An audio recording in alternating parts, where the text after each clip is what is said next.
Hello everyone and welcome back to my channel. If this is our first time meeting, my name is Ezra. I am a couples and portrait photographer currently based in Vancouver, British Columbia. During today's adventure, I want to share with you the single largest obstacle you're probably encountering as a creator. In addition, I want to share two of my strategies for how to overcome this obstacle. If you're ready, let's go.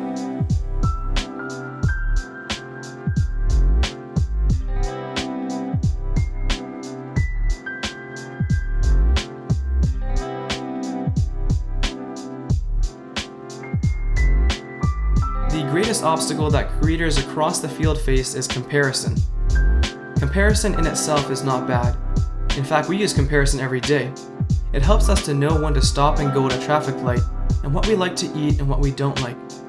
However, comparison, like any tool, can be used positively or poorly. Left unchecked, it can be detrimental to creative growth. Comparison is the thought that says your work is not good enough. Why bother? There are so many people in your field with better work, better gear, more experience, and a greater following. What do you have to offer? Whether you're a photographer, model, stylist, online creator, or simply a curious George, this video is for you. For me, this obstacle was debilitating for years. It's the reason that it took me so long to start my photography journey and business, and the reason why it's taken me even longer to start a YouTube channel. Even now, this obstacle is something that I have to confront on the regular. Maybe there is something that you are passionate about, but every time you consider letting it out of the box, sharing it, or something like that, there is this thundering thought of doubt and a heavy gate that holds you back. Or perhaps you are pursuing what you are passionate about, but it seems so hard and hopeless. Your goals and dreams seem light years away and unattainable yet again. If so, I've been there too. But it's my hope that in sharing these next two strategies that I have implemented and have been game-changing for me, you will be encouraged and find something that helps you tackle this problem as well. The first strategy is implementing healthy comparison. Ask yourself, who do you compare yourself to and why? For me, when I was starting out on Instagram, I followed so many photographers. Photographers that I considered far, far superior to myself, and photographers that I felt my work was better than theirs. As a result, my feed just became this place of strict comparison. Like a ranking board, I would see the work of other photographers and think to myself, oh, I've done better work than that person, I must be a better photographer, and then mentally rank myself ahead of them. But then I would see photographers shooting things that I wasn't, like cars, or just producing works that I thought were better than mine, and so I would rank myself as a worse photographer and below them. This became exhausting and discouraging. I felt stuck. But then someone shared this with me, and for the life of me I can't remember where it was from, but it stuck with me and was so applicable. The message was this: don't compare yourself at your 1 mile mark to someone else at their 5 mile mark. Taking a step back and looking at that, it seemed obvious, but yet this is what we as creators often do. We compare our work to someone else's as a way of ranking our work against theirs. But it's not realistic or a healthy scale, because who knows where that person is on their journey. They could be in their 25th year of professional modeling, and this could be your first photo shoot.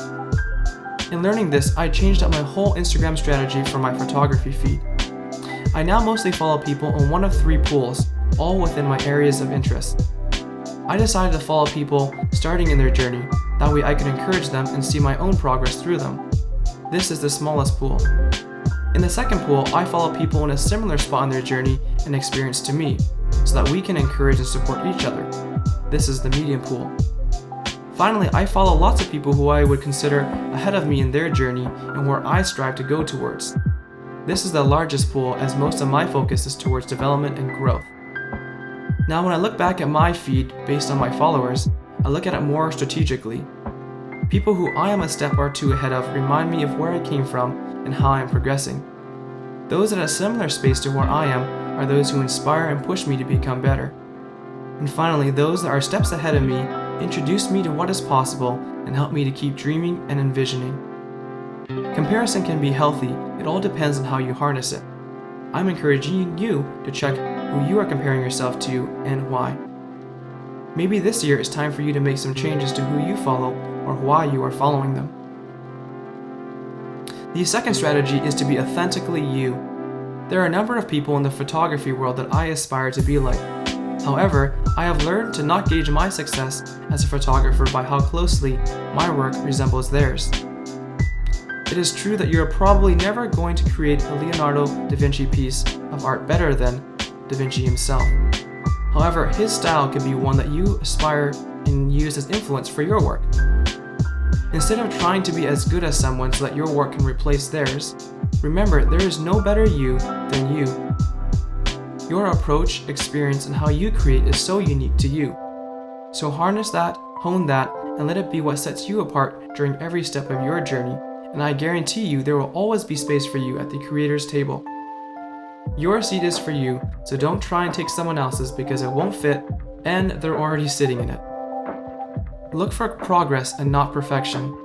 Too often I have compared my work to what I thought it could be, or what the picture perfect in my head was. And as a result, I would be discouraged. Remember that you are on a journey, and the experiences are unique to you. You don't get to start at the starting line and skip to the end, so look for progress as your checkpoint. Compare your journey to where you have come from, and let the progress be the fuel that propels you to be your very best.